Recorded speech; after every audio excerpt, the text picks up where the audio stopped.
All right, we're here live on the internet for the first time here at Guerrilla Radio. We're sitting down with Brett Wildeman. Is that the right way to pronounce your name? Yeah, my grandfather would say Brett Wildeman, but that's a sweet name to have. Yeah. All right, well, welcome to Guerrilla Radio, and thank you for being my very first guest. That's awesome. Thanks for having me. Yeah, no problem. Get to be a little part of history and all those people listening. Pretty exciting. Yeah. So this is your first time to Edmonton, eh? First time. I've been as far north as Jasper for outdoor rec up in that area, but I've never ventured this far. So yeah, well, this is the furthest north I've ever been. Yeah, no doubt. Well, Jasper's like an awesome place too. Yeah. Right? So where are you from? I've kind of been like a bit gypsy-ish in the last couple of years. I've floated with contracts all over the province, but I call the Sunshine Coast home, so that's just like outside of Vancouver. Oh yeah, it's a beautiful place. I used to live down on Vancouver Island. Okay, yeah. Yeah, it's really nice. Well, Edmonton's like a really sweet city. Like has a really solid music scene, as I can see, obviously. Mm-hmm. It's probably got to be like one of the richest cities in the world. So like, there's a lot of culture, a lot of music, a lot of live performances, stuff like that. People wouldn't really expect it, but it's... No. Well, what else do you do in the winter, right? Pardon? I said, what else do you do in the winter? Yeah, exactly. No doubt. And especially, like, in the music scene in Edmonton, like, we have, like, 6 months to sit around and do nothing. Mm-hmm. Oh, yeah. There's a lot of bookstores. That's one thing I've noticed. Or at least on White Ave, it's, like, every block. Really? Even compared to BC, eh? Or wherever else you've been? Yeah, there's an abundance of bookstores. So if people aren't playing music, I guess they're drinking beer or drinking beer and reading books or whatever else they do. Yeah, well, I'm glad people are reading books. More bookstores is never a bad thing. No. Yeah, very true. Yeah, well, Edmonton, like I always say, like it doesn't look very good. It's kind of like the mushrooms of the world. It doesn't look very good. Doesn't taste very good, but it's fucking awesome. Yeah. Fair enough. You know what I mean? All right, so we'll get right down to it. You can play a few songs for us, and okay. And we'll talk a little bit after that. I guess I'll let you lead into your own songs. You know them better than I do. Yeah, so this first song, this is a pretty new song.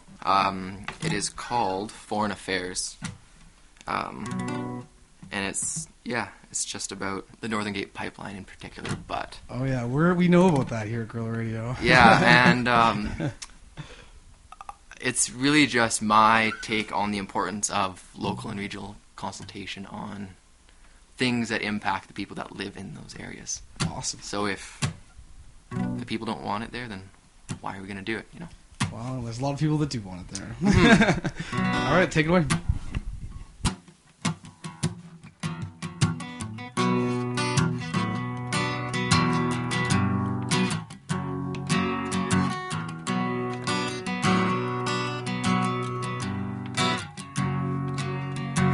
Foreign affairs, you're not welcome in our community anymore. A standoff with democracy may be resource rich, this is our war. Get out of our town now, get out of our hair. When oil leaks down that river bend, no amount of money can repair.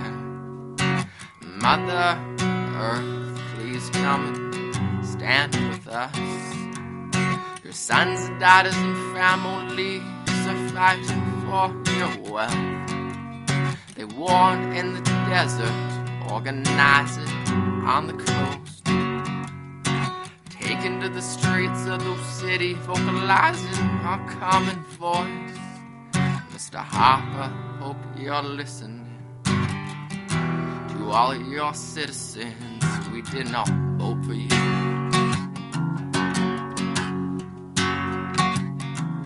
Mr. Harper, hope you're listening. To all of your citizens, we did not vote for you. And your power is not absolute.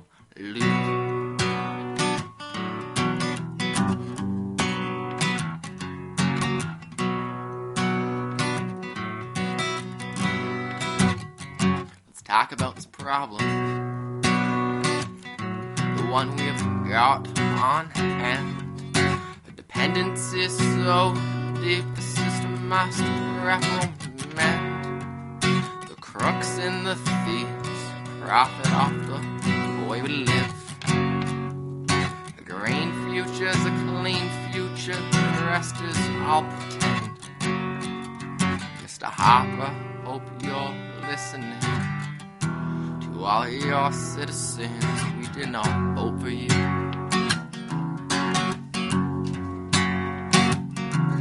Mr. Harper, hope you're listening. To all your citizens, we did not vote for you. Power is not absolute. That was really good. Awesome, you. really good. Yeah. I guess so. Like I always like hearing songs about the pipeline. Mm-hmm. I mean, here in Edmonton, we've been talking about pipelines and selling oil for a long time. So I mean, that Keystone Pipeline's been going for a long time. Yeah. All that.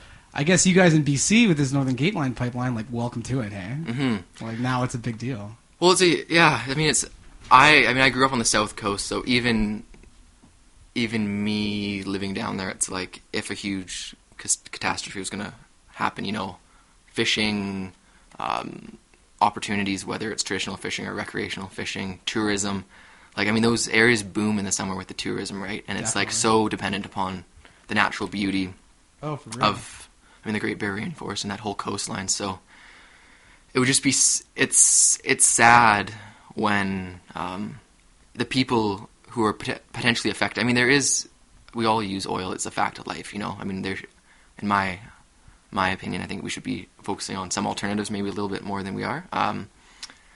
But it's the people there need to be part of the process. You know, that's the big thing. It's like I grew up in a town that's very resource dependent. Logging is huge, right? Yeah. And if they're going to log in the watershed, there's going to be protests and there's going to be council meetings and people are going to be involved in the process, right? But when it's a super heavy top-down approach where you don't involve the people who could potentially lose the livelihoods that they've had or their families and generations have had in that area for such a long time, it's kind of a sad state of affairs. So. Oh, definitely. Well, the problem is the government isn't really listening anyway, because there's a lot of people that mostly don't live in Canada that want that pipeline done. Mm-hmm. And that's why the song is called Foreign Affairs, yeah, right? Exactly. And it's going to happen, and these deals are being brokered in rooms anywhere, and they're like, oh yeah, well, that's just going to happen. Like, why consult the Canadian people? Because they'd probably be like either no or, well, we better be seeing some serious money from this. And either of which they want. And the people there aren't going to be the beneficiaries of such development. You know, there might be some short-term jobs with the construction going through, but then once the pipeline's there, it's like there isn't going to be a lot of people working on it on a regular basis. Oh, whereas in definitely. Alberta, it's like the extraction of the resources is where people are employed, right? And that's a readily available resource, and people are working up there. But with the pipeline, it's like once it's built, it's not like things are being. It's exactly, it's built. It's like now what, right? Yeah, definitely. So, yeah, I don't know. It's definitely a hot and contentious topic, but I just think the importance of public consultation, regardless if that's a 5-year process or whatever needs to always happen. So, yeah. Well, like, I've seen, like, the landscape around Kitimat and where these tankers are going, and it's pretty treacherous, to put it in a word. But I always think that, you know, like, if China's coming to Alberta and through BC for oil, they're not going to come for a know, like, they'd probably build tankers bigger than have ever existed. Totally. And, like, fill up, you know? Because you're, like, oiling up China here. Like, it's not like... Even America, like, holy crap. But China's like China. Yeah. So suddenly, Western Canada is going to be supplying the 2 biggest nations on Earth. And, like, I mean, the resources are coming from Alberta, yes, but it's like, how are the people who are kind of having the burden of a potential catastrophe going to be compensated? Yeah, we'll right? talk to Louisiana about that. Like, or Florida, Alaska. right? Yeah, totally. It's like, or Japan, like with a nuclear disaster. It's like people need to be involved in the consultation process, regardless of how long that takes. Just the importance of hearing the people who live there and what they actually want in their backyard, right? Yeah. I don't know. Well, the problem is, like, especially when, like, these environmental disasters happen, like, no one's really held accountable. Like, I remember when that happened in BP, it's like, oh, I'm getting this massive money parachute out of here piece. And it's like, well, who's being... And that was only, like, 2 years ago, yeah, you know? And it's, like, still being cleaned up. Yeah. Like, it's not even done, really. No. And it won't be for a long time. Like, there's, like, jets of oil. I think it's still pumping oil still into the water. Yeah. All right, well, let's go back. Let's have another song here. What song do I want to play? I'll play... Let's take it in a totally different direction. I'll play, this is kind of like a spoken word piece / rap piece, I guess. But it's weird to think that someone can rap and play guitar at the same time. It's called Venice. It was written about Venice when I was in Venice a couple years ago. And it sat on a piece of paper for like 3 years before I actually turned it into a full song, so...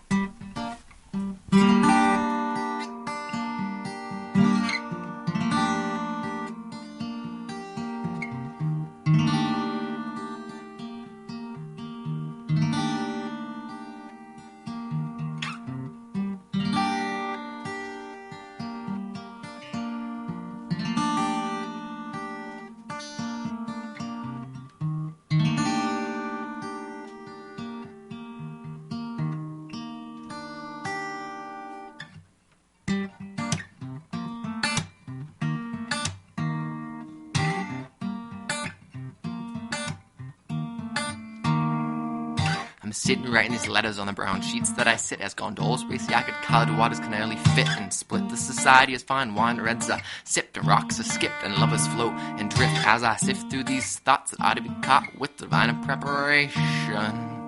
Mass acts as a form of Catholic meditation where walking, paddling are primary forms of transportation. Wheels of cheese, pleased with the calming ease. Aged churches litter the bitter, express or perceive. Breathe visual vanity, working the society, spread the disease. People are crest dressed their best.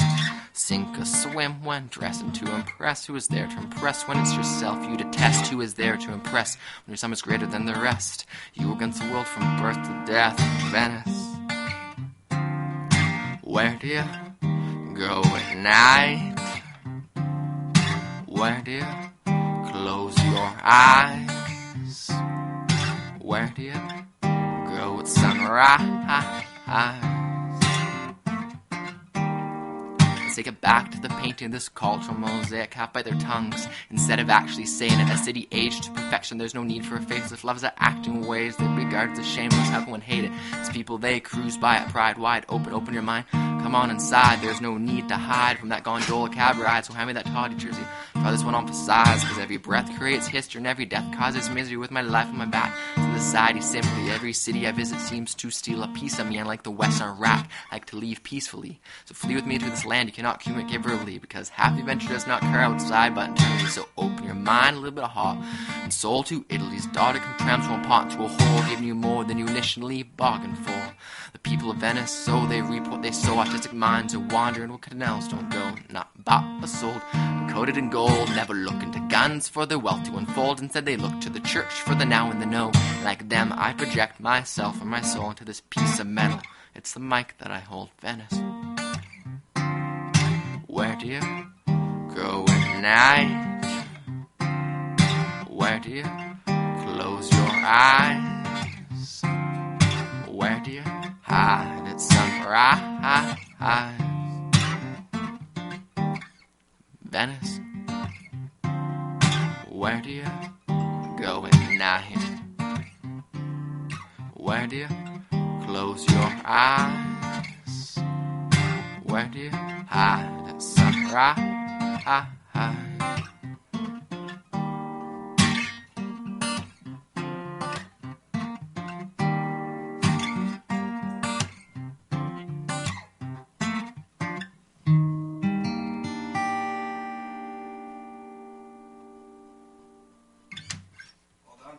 Thank you. Well, that's sweet. So you wrote that when you were in Venice, eh? Yes, what one is that? That would have been December 2007. Is that right? I was in Italy December 2008. Okay. So it must have been a year after. Mm-hmm. Sweet. Yeah, Italy is a sweet place. I never made it to Venice, but I traveled around there. It was, like, I hear it's awful smelling in the summer because all of the sewage from the area is pumped into the canals, and then in the summer it's just, like, gross. It's very smelly. I was trying to think of a PG word to describe the smells that you could potentially this be is the in the internet. summer. You don't have to be PG. But yeah, but in the winter it was like, wasn't that bad. And it was just such a unique area because there's no cars in the downtown core of Venice, right? Because it's like, there's boats and there's people walking, and yeah, the boats have motors on them, but lots of them don't. And it was just such a trip to go from like city life, because we came from Milan at the time, which is like hustle bustle, capital fashion. Yeah, it's like didn't like Milan. No, neither did I. There's like nothing to do there. It's just boring and expensive. And then Venice was just such kind of like a throwback to, because there's no cars, and people live and like walk everywhere. Yeah. It was just such a different way of life, right? Especially And it was really coming from North inspiring. America. Everyone's Totally. got, like, motorcycles and mopeds and stuff like that too. Well, I lived in Wales for 9 months. Is that right? Is that studying the same abroad. trip? Yeah, I was living over there for 9 months, and then they give you 3 weeks off for Christmas, so it was a perfect opportunity to jump across the pond and go explore Europe for a couple of weeks. So Yeah, totally. So so Venice, Milan was the first stop, and Venice was number 2 stop in Italy. So All good. What were you studying in Wales? I was studying political science and geography. Oh, sweet. Political science is one of my minors. Okay. Yeah, for real. Yeah. So you, I saw your emails from University of Victoria. Is that right? Mm-hmm. So did you? Are you? I imagine you're probably studying like fine arts or music or something. But are you in the actual arts? No, I'm actually. I finished school in 2010. 2010, right? The fall of 2010. So I studied geography, focused kind of more on physical geography and environmental stuff, which explains some of the context of songs, I guess, and just interests. And then poli-sci, I found it fascinating, and I grew up reading the newspaper all the time, so just always being exposed to current events and history and foreign affairs and political affairs and all that stuff. So it was just always in kind of like on the radar. But no, I took guitar lessons growing up, and I used to play in a Celtic group called the Coastring Fiddlers, which is how I met Sophie Heppel, who I'm playing with this weekend. Oh, is that right? But we haven't played together, we were talking about this today, since 2004. And we used to play in like a youth Celtic group, and now we're playing. Must have been pretty young in 2004. Yeah, I was 17. 16, 17, yeah. So. Well, in your band, is it like just you? Do you travel with other musicians as well? Or? Well, it's like with this gypsy-ness that I've been floating around doing different contracts for different regional governments, doing like water conservation work, works for Parks Canada, doing like wildlife biology work. So I've just been all over the province. As soon as I get something going, the contract ends and I have to move. And then it's like, so as soon as I find people to play with and like get a bit of we get like a set together. It's like, okay, my contract's up, I have to move somewhere else for work, right? Right. So it's been really tough, but now I just actually got a full-time job on the Sunshine Coast. Oh, sweet. What are you doing? I got an entry-level position with the Ministry of Transportation out there. So, which is exciting because I can be stable in terms of I won't be floating around so much. So, but I mean, the traveling has been awesome. Just being to see so many different parts of our lovely country. Oh yeah, Canada is pretty amazing. Mm-hmm. You get out there to see it. And each town is so different. And each area, you drive 3 hours and it's totally different. So, oh, totally. I mean, unless you're getting stuck in the prairies. And then you just want to get past Winnipeg and keep going. I've driven across Canada twice, once at the end of the summer, and then once in March, and it was just like treacherous driving across the prairies in March. Definitely. Well, even the mountains. It's treacherous pretty much everywhere in March in Canada. Yeah, you're going through Rogers Pass, and you're like, please don't avalanche right now. Well, I remember when I was in Europe, I was like, oh, I'm from Edmonton, and they're like, oh, where's that? I'm like, oh, like Vancouver? And they're like, yeah. It's like, oh, I was kind of close to there. Yeah. And they're like, oh, really? How close? I'm like, oh, 1,000 kilometers. like, like no big deal. Well, that's kind of how I am with like the Sunshine Coast, because it's 45 minutes outside of Vancouver. It's a half an hour drive, then a 45-minute ferry, so it's kind of near Vancouver, but it's not. Yeah. And I was just actually doing a cycle tour down the coast of California and Oregon. Like, I rode my bike and camped all the way. Oregon is like amazing coast. Mm-hmm. But you meet people and you just end up telling them you're from Vancouver because you don't want to explain. It's like, there's no road that goes there, and you have to catch a ferry, but it's not an island, and anyways. Yeah. Well, only Canadians know parts of Canada. Like, But to be honest, I met a guy from New Hampshire, and I had to ask him where that was. I knew it was east. Good. I love that. I always meet Americans, and they're always like everyone you meet, they tell you the country they're from. Mm-hmm. And Americans always tell you the state. Mm-hmm. Like, you just know where that is. Mm-hmm. I'm like, what, New Hampshire? Like, yeah, I knew it was on the east, like kind of near Massachusetts and Boston, and but I couldn't have told you like where exactly it fit into the puzzle that is the United States. So right. But yeah, so hopefully now I recorded Portraits. It's called with actually a friend of mine, James Law, who lived in Edmonton. Mm-hmm. And went to Grant MacEwan and studied percussion and engineering. Oh yeah.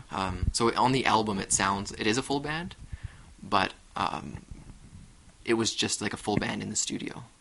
Like, were you guys together when you recorded it, or just recorded the pieces apart? Oh, wait, we recorded it over 5 days in my parents' B&B, actually. We just took over the B&B and rented a couple $100 of gear, and then just went. It was like 12 to 16-hour days. We had like 5 days with the gear, and just went as crazy as we could. And it was nice going with a plan. We wanted 5 or 6 songs, Yeah. and we got 5 or 6 songs sounding like we wanted. So it's always nice to go in with like a tangible plan and idea and come out with what you went in for, you know? Yeah, it never works out that way. No, it never does. And So when it does, that's pretty good. And recording is such. I mean, I did it on a shoestring. Everyone was compensated, but it was by the rates that recording studio would go by. I would never be able to financially. Not cheap. No, it's not cheap at all. So I was very grateful that James was interested in helping me out, and he's such a talent when it comes to.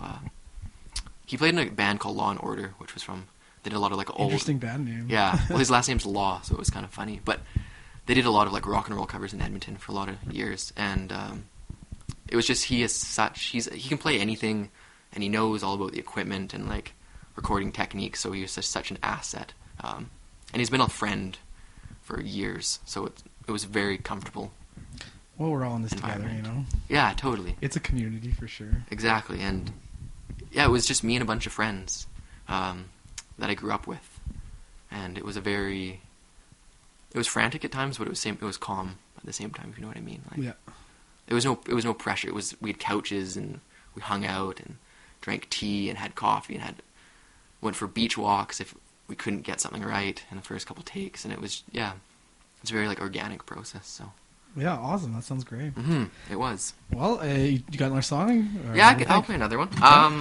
I'll play Old Woman's Mind. I have a couple songs, even though I've never spent that much time in Alberta. My mother was born here, and my uncle lived in Edmonton for a handful of years, in I guess late 80s, early 90s. And my grandma was born in Exshaw, which is kind of near Banff. Oh, yeah. And this is a song about my grandmother. All right. So it's got some Alberta connections. It's called Old Woman's Mind.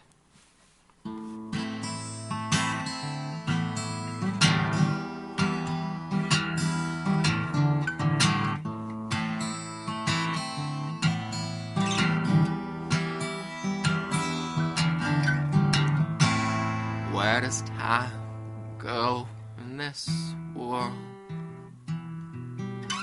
Living on the west coast as a small town Albertan girl. Life's an upstream battle in these cold, dark waters. South of the Columbia, where the caribou was slaughtered. Here I stand now for the past 60-odd years. The number's not important, no, I came here with many a fear. No one was spoken to, no eye contact was made. Fresh off that westbound Greyhound, a few dollars saved. Dreamed of heading out west with a close companion of mine. Packed my bags to Vancouver, as myself was trying to find.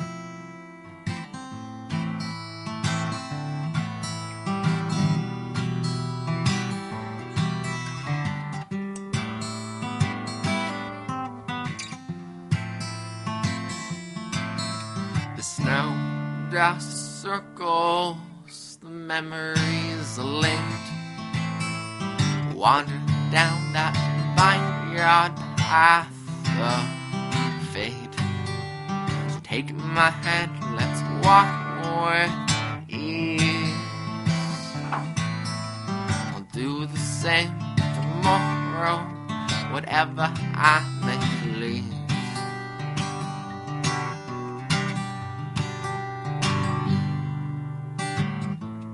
Where does time go in this world?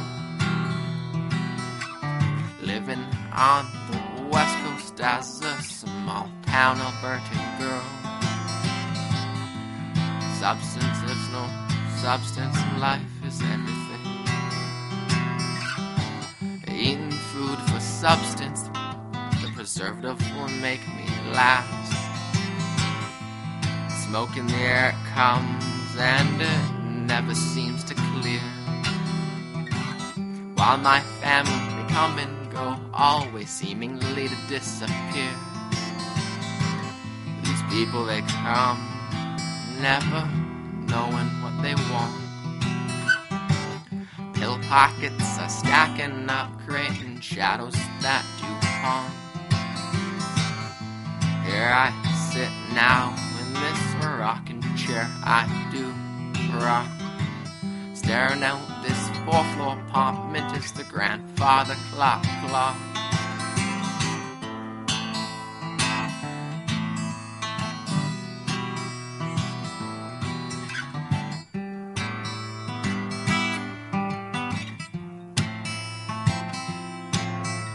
The snow just circles the memories of late, wandering down that vineyard path of fate. Take my hand, let's walk with ease. Do the same tomorrow, whatever I may please.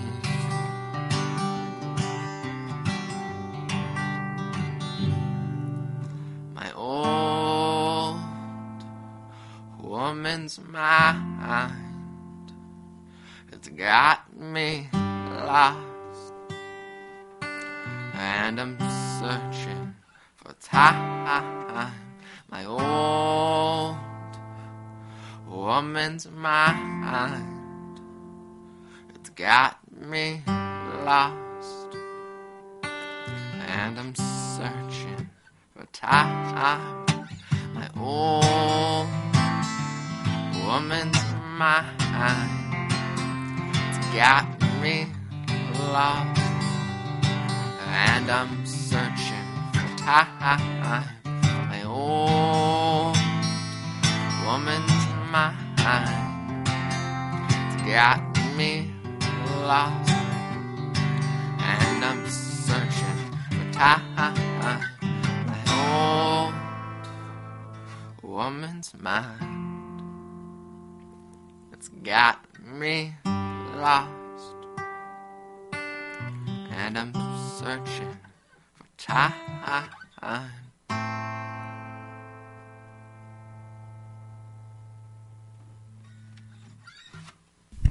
Awesome. Well done. Thank you. That was really good. We always like the Alberta connection over here. Well, it's funny because, like, I don't know, it's just nice. It's nice to go somewhere where there's so much family and friend lineage, you know, like where people have spent parts of their lives. It's silly not to see these places. So. Oh, for sure. Like, my entire family's initially from Alberta. Okay. But they all moved to BC because they wanted to get the hell out, and they did. Yeah. So I go over there to visit them, and now I'm like the last one still up in Alberta. Mm-hmm. So, did your mom or your grandma move from Alberta to BC? Yeah, she was 18. How the song came about was my grandma has Alzheimer's, so the old woman's mind is kind of a reference to her memory state. So anyone who has had family members or will have family members go through that process, it's like kind of a sad state of affairs. Yeah, never easy. No, but her telling me the same story about how she moved to BC resulted in it being ingrained in my head.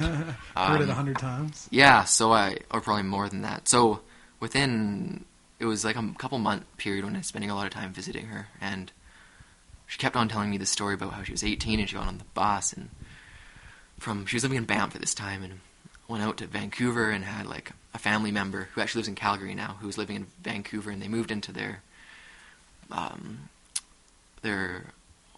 maid suite. No, yeah, their maid suite, which is just like a bachelor apartment in some house in the Kerrisdale neighborhood of Vancouver. And so all these details about her trips out west kind of infiltrated my head, right? And it just seemed like a perfect song. So my grandmother moved down. She's never moved back. But I see why. Yeah, and I don't know. It was kind of a natural thing to write a song about, you know.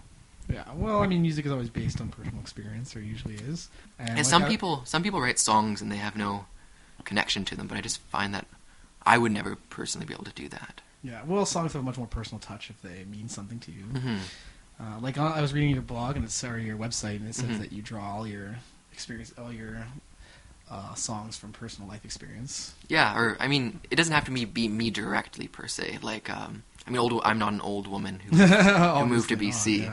That's a good example, but just people you meet, the random things happen.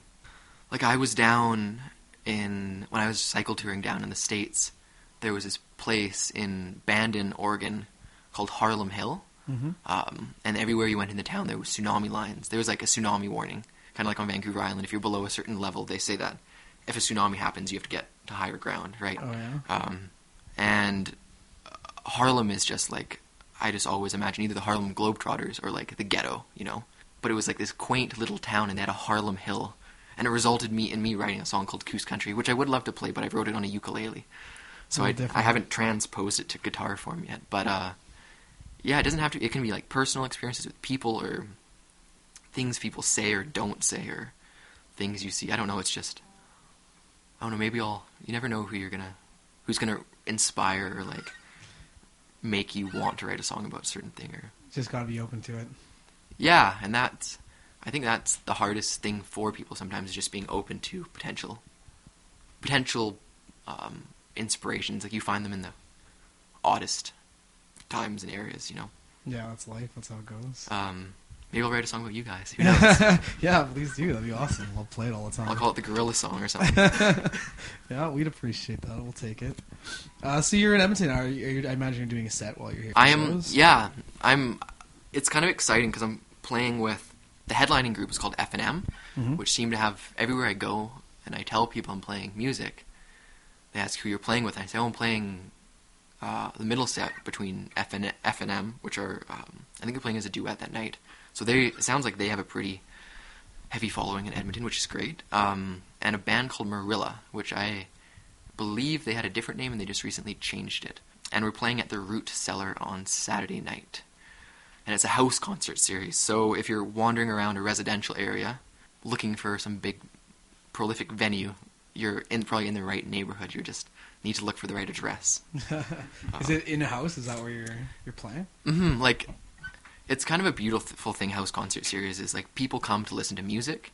I mean, playing at bars and bigger venues is great, but if people come to listen to what you're actually saying and singing about, and to just what you're about in general, I find it's more kind of sincere, you know? Like I'd rather play to 10 people who are listening, or 2 people that are listening, than 20 people that aren't listening, who are loud and talking to each other, you know? So I hear it's a very, like, it's in someone's basement, actually. But they've set it up like a venue, and they have a home brewery, and they homebrew their own wine. And if you're like a touring musician, I have friends who live in town, so I'm staying with elsewhere, but if you need a place to stay, they can offer you accommodation. You can just crash on their floor, and they're all musicians themselves. So they know what's going on. So they know what you're going through as a touring musician, or you want to play a show in Edmonton but don't want to play to a bunch of party hardies at the bar or wherever it is. So it just sounds like a really unique place to play. So yeah, well, Edmonton's got some cool venues. Mm-hmm. Like one of my favorites is on Wonder Bar on White Ave. Yeah. You probably don't know it. This isn't a plug, by the way. I just like Wonder Bar. No, actually, just before I booked, Craig is the booker at Wonder Bar. Oh yeah. You know, yeah. I got referenced to him by the people at Transcend Coffee. Oh yeah. And he wanted to have me, but I already booked a show. Actually, funny enough.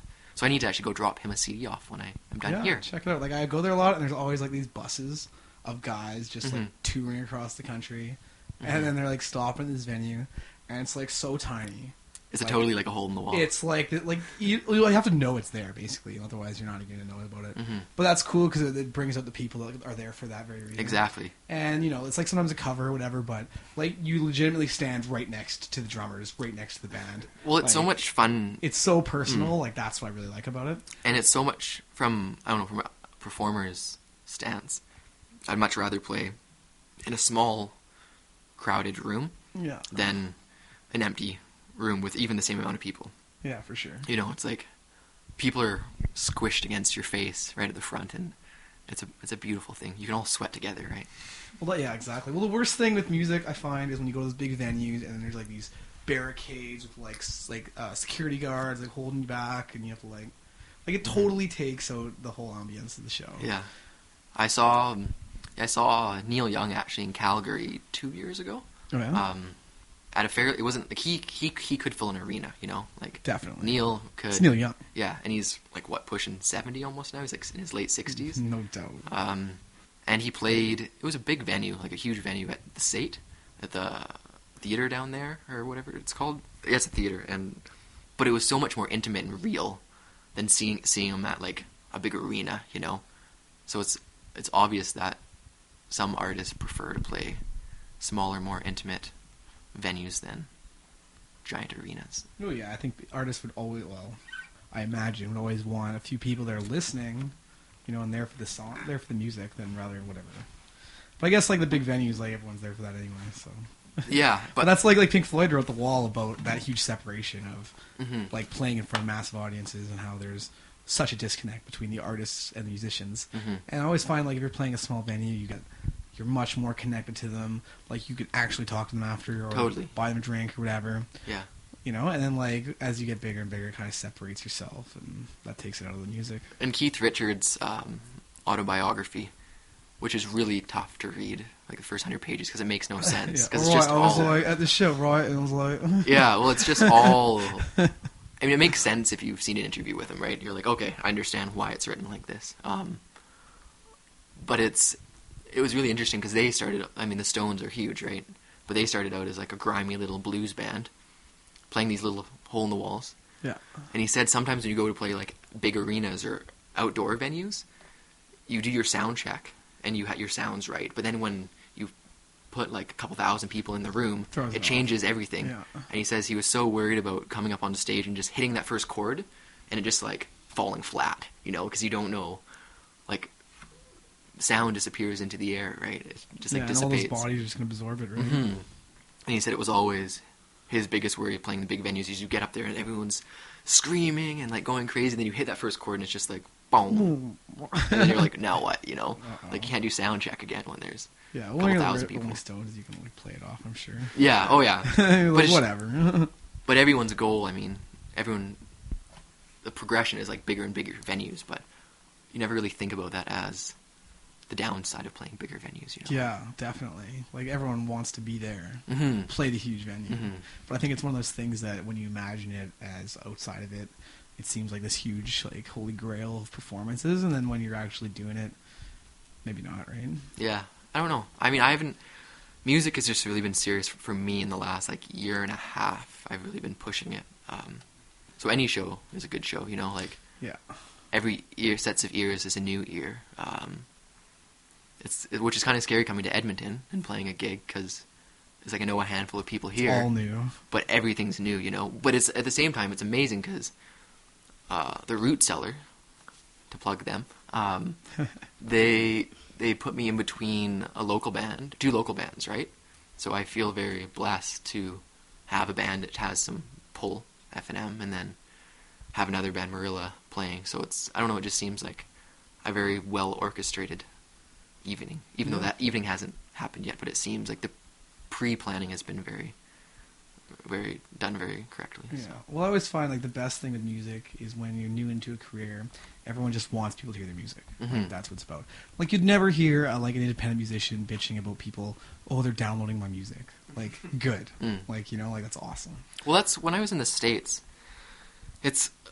I originally, when I was going to do my tour, my cycle tour, let's differentiate that from any musical tour. I was going to take a guitar with me and try to play cafes along the way, but there's all this visa stuff, the P2 visa, which is you have to book 6 months in advance, and everything has to be in contract, and it's a necessity to do it, because if you don't do it and you get caught, it's like you're banned from the States for 5 years. Whoa, what?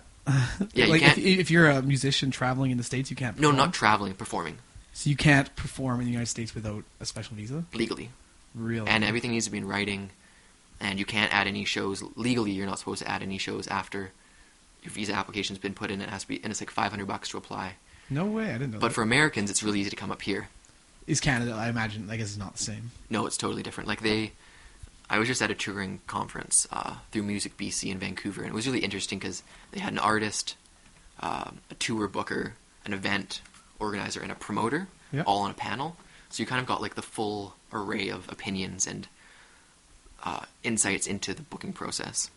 Where am I going with this now? Oh yeah, so I was gonna play shows down in the States. Going back to the download comment you made, but I took 25 CDs with me and 100 download cards. And if I went to a cafe or a restaurant and like the people were really friendly and nice, or played folky kind of music, or whatever you want to call my music, I would give them a download card and introduce myself. Say, my name's Brett Wildeman, I'm from British Columbia, I'm riding my bike.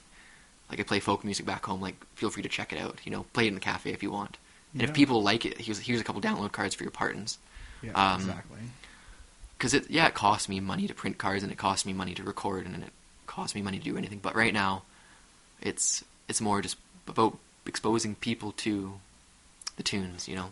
And if they like it, they'd like it, and if they don't, then they don't. Then no big loss, I guess. Yeah. But it's always nice to have people supportive of your stuff. Well, it's all about getting your stuff out there, getting exposure, letting people listen to it, because as people listen to it, people start liking it, and then that's how you grow an audience. Well, I was through high school and first 3 years of university.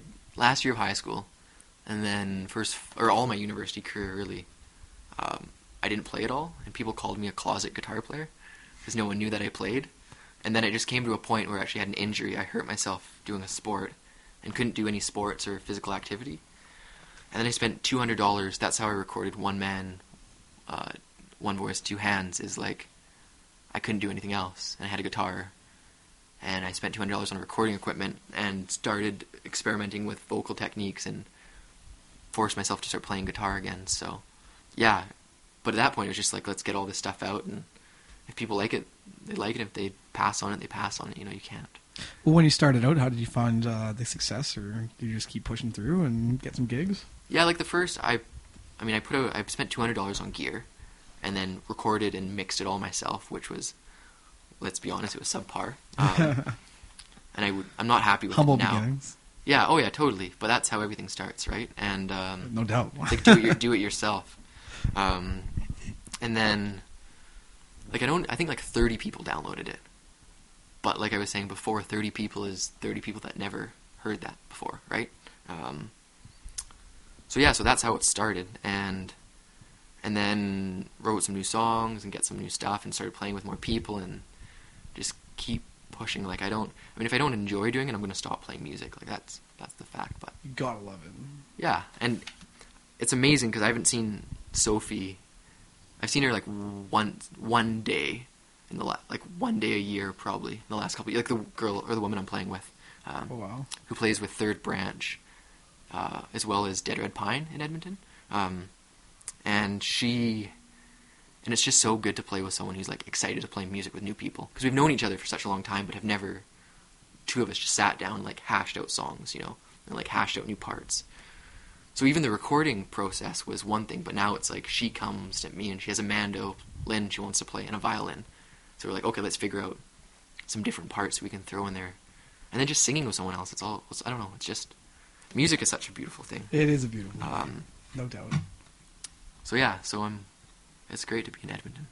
Yeah, and it's sunny. I hear in the winter it sucks, but... Oh, Edmonton is awesome except for the winter. And like, supposedly the grass just started getting green, and the leaves just came out last week.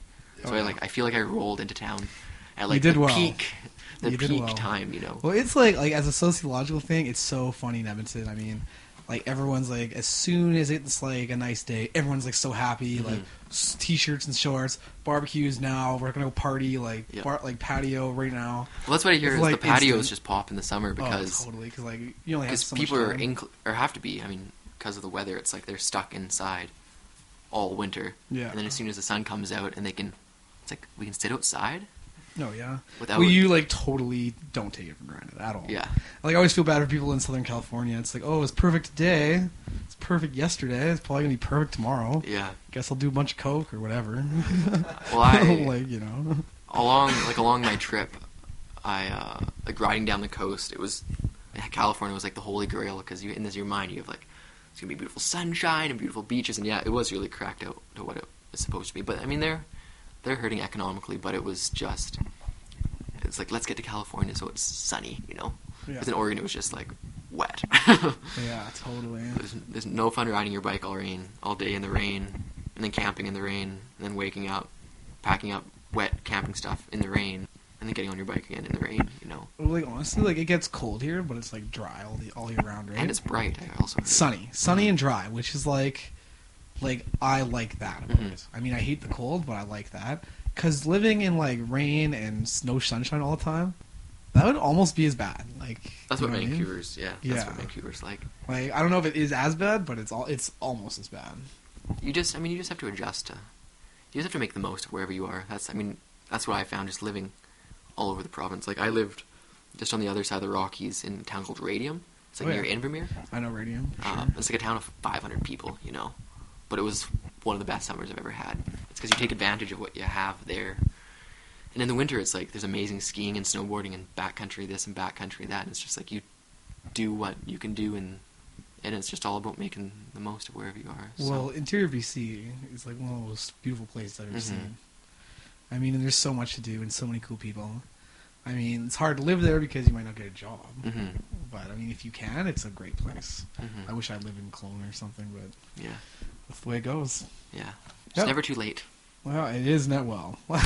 My parents always said, like, they got trapped in Edmonton because of jobs whenever they're like, get it while you're young. Yeah. Like, if you stay, you're not leaving. Mhm. So, I don't know if I've resigned myself to it yet, but here I am. Yeah. Do you want to play another song, or is that about all you got, or what do you think? It's up to you. We're not I'm on trying any to think set of what I wanna deadline or play. anything. I'll play something new that's probably going to be really rough, but... Okay, well, sweet. Brand new track. I hate tuning and, like, finding your guitar was a little bit out of tune the last song you played. Well, this is a pretty new song, so... It's called, I actually wrote it last summer, but it wasn't ready to record. I'm trying to think of I don't have any stories about Edmonton. Nothing really weird has happened to me. Just give it time, it'll happen. Yeah. Oh, and if anyone who's listening to this wants to cop a physical version of my CD and doesn't want to pay shipping, they can pick it up at Blackbird. I dropped some off with the lovely folks at Blackbird today, records, so... Portraits is available on white. This song is called Victory Square. It's about Vancouver.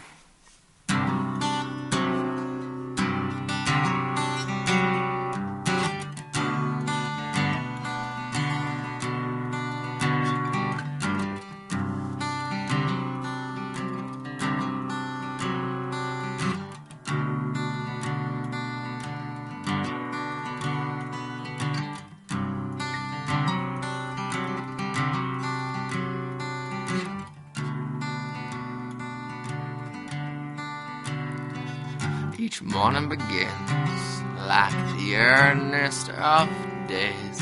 Night skipping by, not accompanied by sun rays. Yet the sunrise enters, injecting energy into the eye. The man in the valley with no curtains to deny.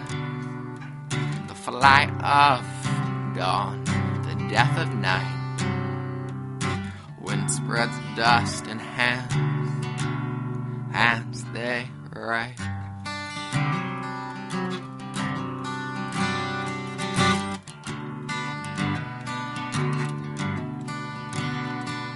No right or wrongs done. The quiet spot where that web holds silently on.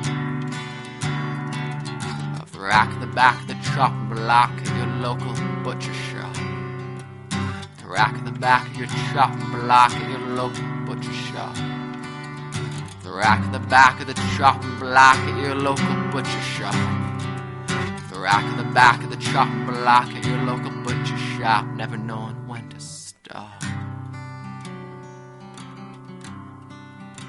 How'd you get so?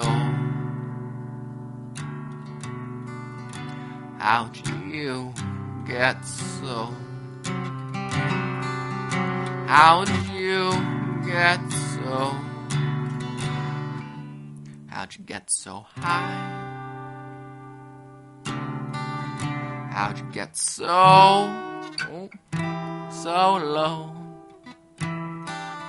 I don't know.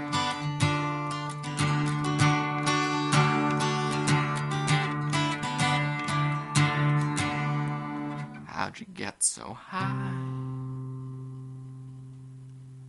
How'd you get so low? I don't know.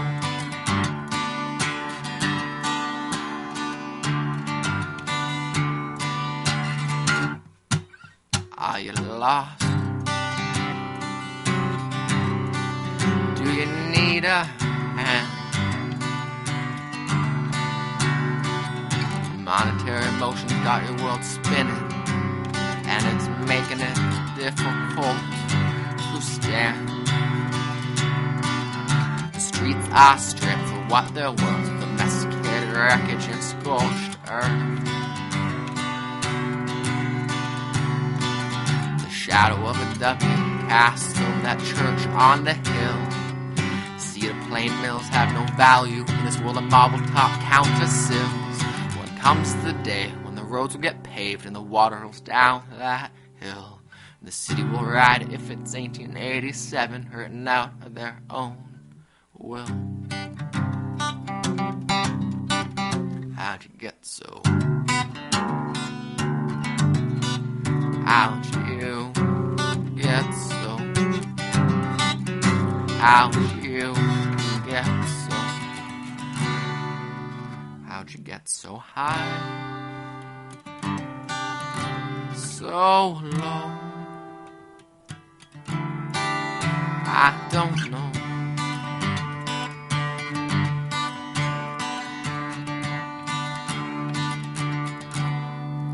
How'd you get so high, so low?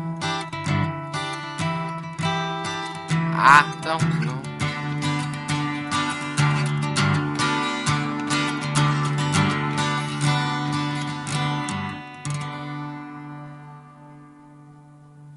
Definitely a little less than perfect, but That's how you know it's live. That's all good. That was great. luckily I won't be playing that this weekend. I've never actually played that song in front of anyone. Well, lucky us. So this We is a just got Guerrilla. You get some mistakes. it. That's how we like it. That's how you know it's real. Like I didn't grow up in the city, but I've go to Vancouver. I've gone to Vancouver so much in the last 25 years, and it's changed so much, and it's become so expensive and Really, eh? unreachable for so many people. And the people who live in these neighborhoods around Victory Square used to be like super sketch. It's actually where I bought my first guitar. Is that like East Downtown? It's called the Downtown East Side. It's also known as Strathcona. Oh, I live in Strathcona. Sweet. Yeah, I know. I came here. I was like, oh, there's two Strathconas.